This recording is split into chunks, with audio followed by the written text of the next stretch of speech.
Hey guys, it's Jeremy here at RC Collaborative. It's an exciting day today because we're going to talk about some MIP tools.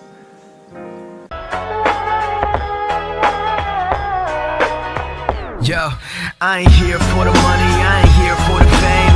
Though it might be nice to own a jet plane, I'ma do it all for you. Come along and see it's true, but the world is pretty cold, you might need a sweater too. So today marks the start of a new relationship between me and MIP. They reached out to me and provided me with some new tools to use. I've already been a fan of the MIP tools. I already had the speed tips, which I previously had to choose between buying the hand drivers and the speed tips, and I went with the speed tips, but there's another video discussing the differences between them and why I made that decision. But today we're going to discuss the MIP tools, and really the bottom line of this video is to tell you why these tools are the best, why I wouldn't purchase any other tools. I have purchased other tools and they failed, whereas I put the MIP tools through a lot of abuse and they barely show anywhere at all. So let's take a look at some of those reasons of what makes these tools better than anybody else's tools, and why I will never spend any of my own money on anything other than an MIP tool. Now, I did get these for free, but I paid for my speed tips, and I would do it again any day of the week, hands down. And this video was going to happen whether or not they sent me these for free, because I strongly believe in the product, and that's, you know, I try to keep my videos honest and steer you in the right direction, and I would never push you to something that's not really the right thing, or I feel like you're going to have problems with it, or something I wouldn't use myself. And these are the only tools I will ever use. Like I said, I've used other tools, had issues. The MIP tools have proven to be the best.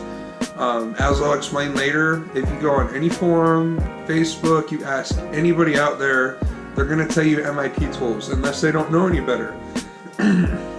You know, you can start a Facebook discussion in any group and ask which tools, and the first and last comment will almost always be MIP.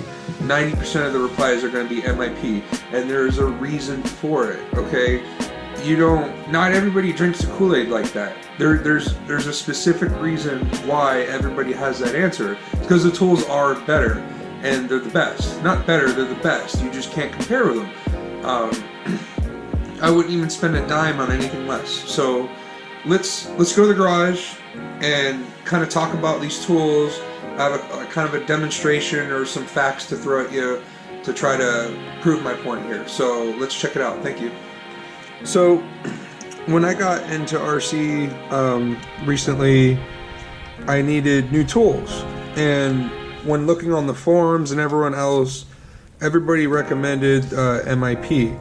And at the time, you know, when I was buying, I got a set of these like Turnigy hex drivers for like $10 on eBay, and then these MIP tools are I think about $45. So with buying all the other stuff I had to buy, I cheaped out and I got these cheaper hand drivers instead of buying the MIPs. Well, shortly after that, these drivers started to fail on me. They rounded out. You can try to look at hopefully you can see on the head where it's actually a bit chipped, it's rounded. It's not surviving. It's not surviving well at all. So, and then you got this guy, it's also damaged and chipped a bit, it's being rounded. And they're just not holding up at all. So shortly after, I've been wanting to use my impact driver to make things faster, so I got the MIP speed tips. These have been the best thing that I've ever purchased.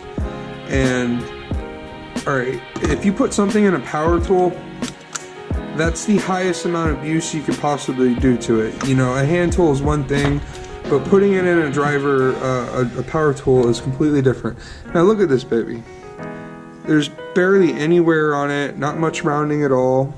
There is a little bit of wear, but it's nothing detrimental. It's not making it sloppy. It still does the job perfectly, and I use this 95% of the time. I don't use my hand drivers unless I need duplicates or something like that. So that's the 2.5 millimeter. Here's the 2 millimeter. And I just want to explain, there are two basic reasons that the MIP tools are better than these tools. Item number one is the material of the tool steel that they use. I don't know what it is, don't quote me. Whatever it is, it's extremely hard, high quality material, and it's meant to, you know, outlast things as you use it, how a tool should be. I don't know what these are. You know, you can see the oxidation on them. They're clearly not the same material as these MIP speed tips. There's a little bit of gunk there from a sticker or something, but so that's item number one, is the material. Item number two is probably the most, between the material, the second most important thing is the fitment. So when you get an MIP tool for the first time and you use one, the first thing you notice is that they're freaking tight. You know, you can sometimes you have trouble getting stuff to come off of it because it fits so tight, and that's what you want. You don't want any slop or play. That's what allows the tool to spin and skip and start stripping stuff out. So, you know, next to the material, you've got their fitment. It's just extremely tight, and those are the two real things. I mean, I could, you know, I don't want to sit here and you know, tell you a bunch of BS. I mean, it boils down to the materials and the fitment on the screws themselves. They're extremely tight, and that's what you want a good fit. When you use crappy tools that have a lot of slop in them, you're going to strip bolts. So when you come in with a junky driver that's worn out, you can expect to strip stuff. And so this is kind of the rules. I come from like a mechanic background. I've built engines, transmissions, cars. I've done about everything. And you know, working with hand tools, something that you learn over time. You go by feel on something. If something feels like it's going to slip or you're not grabbing right, you need to stop and find the right tool. And when you're running with the MIP stuff, you're starting at the top of the line, you have the tightest fit, and your stuff is going to last the longest. If you go at something like this and you struggle to take it out, every time you do, you're going to damage it, and eventually the screw is going to be useless and you're not going to be able to get it out. I take my cars completely apart and reassemble them with this power tool multiple times, and I've never had an issue stripping bolts out. One time I had an issue, you know, I was sleeping at the wheel or something and I accidentally hit it too hard, and I did break a bolt off, but that was my fault because, you know, there's no limit on this tool. You have to have some really good throttle control to use it. So if you're new to using power tools, I don't recommend starting with something like this. This is for your more advanced user. You're going to want to look for a drill that has a clutch on it, like a regular drill driver, and you set it to where it can't over torque. This thing takes some throttle control. So now beyond those two main reasons, there's a couple other things that make, you know, the MIP tools really nice. They come with the identification tags, which are really nice. And when you look at like these Turnigy ones, they do have a label that says 2.5, but it's only on the one side, so you have to be looking at it, and there's like a lot of glare and it's small and it's hard to read that. So I have another way of handling that I'll talk about in a separate video. And then I just wanted to show you quickly, this is my Mugen Truggy here, and I just wanted you to try to see. Now, I put a black line on my tool here, hopefully you can still see it. So you can kind of try to see how much play there is. Alright, so I'm turning it left and right. You can see the black line moves a little bit. I mean, there's expected to be a little play. And then here's the Turnigy tool. It's at least twice as much play as the MIP. So while this tool might do the job, every time you use it, it's going to wear out those screws with all that play. You don't want it to move like that, and it's going to make things bad. So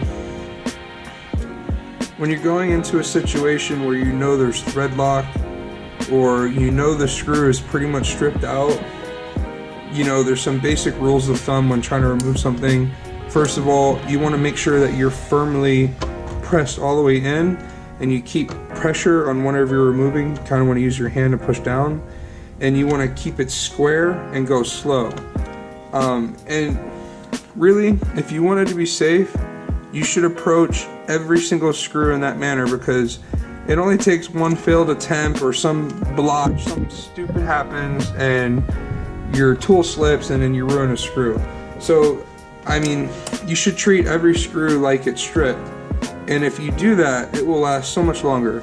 Your tools will last longer, your screws will last longer, you'll have less problems and less situations to get yourself out of. And that's just something I recommend doing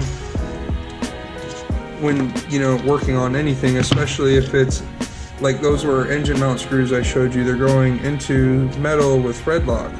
So I know I put a lot of thread lock on that. When you take that apart, you're going to want to make sure you've got good pressure on it, you're square, and you go slow.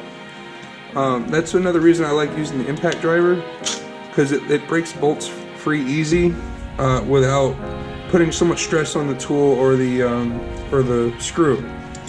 It helps break things free, and of course you want to use Loctite, but that's a whole nother story. The point is that the Fitment is unmatchable on the MIP Tools. The material is amazing. I like the identification on it. When I got my speed tips, they didn't come with these little plastic nipples on them, but that's just another touch of quality there. That's just so that these don't get damaged in shipping, or if you keep them in your toolbox with these little things on there, you know, it'll help keep them from getting worn out and last longer. Honestly, I'm probably gonna, you know, ditch these at some point because I'll get frustrated or not have time to keep track of them. But if I can, I'll try to keep my hand on these. And then I also got the 3.0 MIP Speed Tip. I requested and they sent it to me, so I was extremely pleased with that. I can use this to do some motor mounts and stuff like that on my electric cars. You know, working with the speed tips is pretty much usually my go-to. I'm always gonna reach for this, but sometimes I also want to use my hand drivers. So thanks to the guys at MIP who were willing to work with me, they sent me these and the 3.0 speed tip to have, and I was extremely pleased with that, so thank you guys. This video wouldn't be possible without that, and I just really appreciate it. So this video has been a long time coming. I've been using the speed tips for a long time. I was gonna do this video no matter what. I was just kind of waiting on hearing back from MIP, and luckily they ended up wanting to work with me. So thank you guys. I really love the products, and I think it's gonna be kind of difficult to convince me of trying any other tools in the future. If you go, like I said, if you go on any forum, you go on Facebook, and you ask or you look at people asking which tools to buy, it's the first response is always MIP and the last response is always MIP. I mean, it's just like 90% of people will say MIP. There'll be a few random people that say something else, but with how expensive the hobby is, you don't have time to waste money on something that's not going to work out for you. Especially like with this 1.5. Alright, these are small. The smaller you are, the more chance you have of failure. And this is a speed tip I've been using. I really love having this little 1.5 in the speed tip from MIP, because these smaller ones usually strip on tools, and this one hasn't. So, you know, I feel like a broken record. I mean, what else can I say? If you don't believe me, ask anybody else, and they'll probably tell you the same thing, that you should buy MIP tools. So, I was at an event, and somebody was having a trouble getting some screw out. It was, you know, probably a bit rounded, and somebody was suggesting, hey, find an MIP tool. The MIP tool will take it out. And I'm thinking, you know, okay, so the guy suggesting it doesn't have the MIP tools to provide, he's telling the other guy to get MIP Tools. He doesn't have it, but it seems like the general knowledge is that MIP tool is what you need. So I'm not sure why they don't just have it already. You know, I can think of several situations where I would be stuck if I didn't have the good quality tool to lean on and do dependable work with. So that's all I've got to say about it. If you guys have any questions, put your comments below. Other than that, have a good night. Thank you so much for watching my videos and supporting me. Please don't forget to like, subscribe, and most importantly, comment below. Please let me know if the videos helped you, what you would like to see in the next videos, and if there's anything we can do to make the quality of the videos better for you, that would be great.